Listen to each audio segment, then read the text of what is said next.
शामी साहब बड़ी कोशिश की 100 दिन के बाद हमने देखा कि पहलगाम वाक़ई के 100 दिन के बाद जो है वो इजलास तलब किया गया लोकसभा का, और वहाँ पर मोदी साहब जो हैं वो 100 मिनट की तकरीर करते हैं, झूठ पर मबनी तकरीर, और मुसलसल वो कोशिश करते रहे लेकिन बाय नहीं किया उनका बयानिया जो है वो दुर्गत तो उनकी खूब बनी है। जी हाँ, लगते लिए हैं राहुल गांधी ने भी, हमारी प्रियंका ने भी जी हाँ सवालात उठाए हैं। सर जरा एक झलक दिखा और दें। कहा भाई आप मोदी साहब बार बार कह रहे हैं मैंने जंग बंद करवाई है, आप उसकी तरदीद कर दें। आप कहें वो झूठ बोल रहे हैं। सर जरा सुन लें, जरा उनकी ज़बानी जरा याद दहानी की खातिर जरा राहुल गांधी साहब ने क्या फरमाया, दीगर रहनुमा क्या कहते हैं। और इन बातों से जब मोदी साहब को मिर्चें लगीं तो सर वो भी दिखा दें जरा कि मोदी साहब जो है उन्होंने क्या कहा। शामी साहब, इरफान सिद्दीकी साहब ने इस पर कहा कि झूठ का चाय खाना ज़्यादा देर तक नहीं चला करता। वो अमित शाह कह रहे हैं कि जो उसमें मुकाबले में मार गए ना दहशतगर्द जिनको हो गए वो पाकिस्तानी थे, उनकी जेब में पाकिस्तानी चॉकलेट थी। हाँ जी, अब अंदाजा लगा लीजिए पाकिस्तानी चॉकलेट को लेकर वहां पर गए थे, जा रहे थे। तो मतलब एक झूठ पे झूठ, झूठ पे झूठ। दफ्तर खारजा ने भी सर आज बड़ी सीधी सी बात है ना, मोदी वो कह रहे हैं प्रेसिडेंट ट्रम्प कि भाई मैंने जंग रुकवाई, 27 बार वो कह चुके हैं सर, 29 दफा कह चुके हैं। उनका आप सीधी बात है, आप ये बयान दे दें कि आप झूठ बोल रहे हैं, हमने आपके कहने जंग नहीं रोकी। अल्लाह खैर चल, इतनी सी छोटी सी बात है, करते नहीं है। और आज तो प्रेसिडेंट ट्रम्प ने एक लंबा चौड़ा ट्वीट किया। हाँ जी, उनका भाई इंडिया जो है ये तो रूस से तेल खरीद रहा है, असला खरीद रहा है, और उसको जो तेल खरीद रहा है, इसको जो रूस को इकोनॉमी जो है उसको ताकत दे रहा है, और यूक्रेन जो है उसमें जो खूनरेजी हो रही है उसमें हिस्सा डाल रहा है। तो इसलिए ये जो हम अब ये मामला जो है उसको नहीं छोड़ेंगे, इंडिया पे टैरिफ लगाएंगे, और ये जो तेल खरीदना है रूस से ये भी हमें गवारा नहीं है।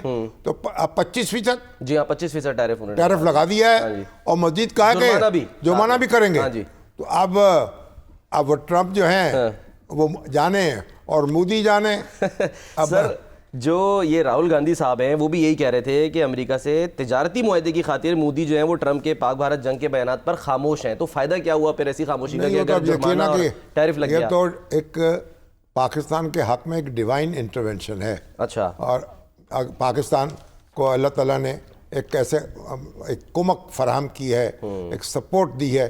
और देखिए जो प्रेसिडेंट ट्रम्प जिनसे ये तवक्को लगाए बैठे थे कि आएंगे तो पाकिस्तान का नातका बंद कर देंगे, पाकिस्तानी हुकूमत के दर पे हो जाएंगे, और देखिए और जो मोदी जो हैं, क्योंकि अब मोदी उनको यानी उनका जो बयानिया है उसको वो झुठला रहे हैं, उसकी तस्दीक नहीं कर रहे, उनसे जंग बंद करवा के आप उनका क्रेडिट नहीं दे रहे, तो अब वो मोदी साहब को जाहिर है कि फिर उनको हिसाब तो लेना है ना। एक के बाद एक झटका लग रहा है। वो खत भी लिख दिया था कल गुरपतवंत सिंह को डोनाल्ड ट्रंप ने, हाँ जी, खालिस्तान तहरीक के लिए आगे वहाँ है अगस्त में वो होने वाला है। वहाँ एक खालिस्तान के हक में वहाँ भी एक रेफरेंडम होने वाला है, सिख वोट डालेंगे अमेरिका के अंदर। उन्होंने कहा उनको कि भाई जो अमेरिका का जो भी शहरी है उसकी हिफाजत मुझ पे लाजिम है। अब इंडियन जो आपको पता है कि खुफिया एजेंसियाँ वहाँ जो सिख रहनुमा उनके पीछे पड़ी हुई हैं, उनकी जान के पीछे हैं। तो उनका हमने अमेरिकन वैल्यूज़ को और अमेरिकन शहरियों को उनकी हिफाजत करना मुझ पर लाजिम है, मेरा फ़र्ज़ है मेरा।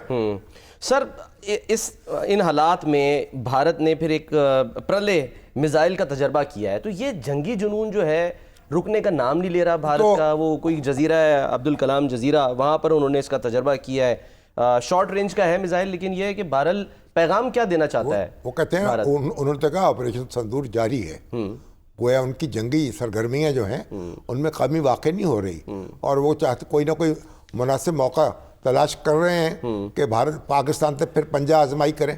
लेकिन मौका तो भी उनके हाथ में आते आते आएगा, इतनी तैयारी करनी पड़ेगी बड़ी उनको वो दोबारा पंगा लेने के लिए। सर वहाँ तो सबकी हुई जो खुलेआम जंग करते हैं, जो मसला ये जो प्रॉक्सीज वाला रहे मसला है, और ये सारी जो है ये जो मिसाइल बना रहे हैं, जो भी पटाखे बना लें, कहाँ क्या कर लेंगे, कुछ भी यानी इनसे कुछ नहीं हो सकेगा। अच्छा, और ये सारा कितना हंगामा बर्पा किया था, क्या लहजा था, किस तरह पाकिस्तान को डांट रहे थे, गोया आएंगे और पाकिस्तान को जनाब मुर्गा बना के चले जाएंगे, और पाकिस्तान जो है उनके कदमों पे गिर पड़ेगा। लेकिन क्या हुआ, एक 4 दिन के अंदर ची बोल गई इंडिया की, और पूरी दुनिया में कोई एक वो कह रहे कि इतने मुल्कों ने, मतलब 93 मुल्कों ने इंडिया के साथ उनकी उसकी हिमायत की, एक मुल्क ने भी हिमायत नहीं की। एक मुल्क जो ऐसा नहीं है जिसने इंडिया के नैरेटिव की हिमायत की हो, बिल्कुल। उसका जो पहलगाम वाक़े के बारे में उसका मौक़िफ़ है उसको सपोर्ट किया हो। पाकिस्तान ने कहा भाई इसकी बैनुल-अक़वामी तहकीकात करा ले, पूरी दुनिया ने इसको सपोर्ट किया। सर दफ्तर खारजा ने भी रद्दमल दिया और उन्होंने ये कहा कि जी भारत अपना जो नुकसान हुआ है वो तस्लीम करे और तीसरे फरीक के किरदार को माने। आपको लगता है कि कोई ऐसा पॉइंट आ सकता है कि ये मुमकिन हो जाए?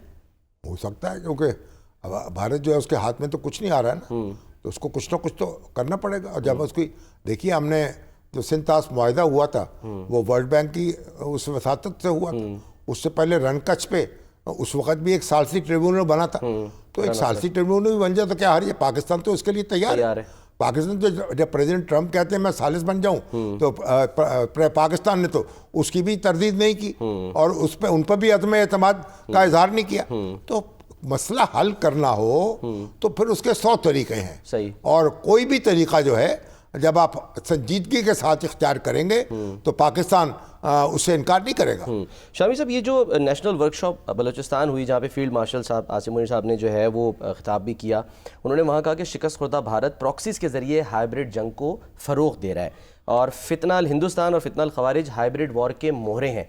ये पाकिस्तान के लिए कितनी तशवीश की बात है कि खुलेआम जंग नहीं भी करता, लेकिन वो जो प्रॉक्सीज के ज़रिए नुकसान पहुँचाने की कोशिश कर रहा है उससे कैसे बचा जाए और उसके लिए हुकूमतें क्या करें? ये तो बड़ा चैलेंज है ना। हाँ। KPK में भी, बलूचिस्तान में भी इस वक्त जो कार्रवाइयाँ हो रही हैं, और तो KPK में तो देखे ना जो वहाँ तहरीक इंसाफ की जो तंजीमी कमेटी है अली अमीन गंडापुर की शह पर, उन्होंने कहा फौज को विड्रॉ कर लिया जाए आपके कबायली इलाकों से, ट्राइबल एरिया से, जो फाटा एरिया है साबक। तो फिर क्या करेंगे?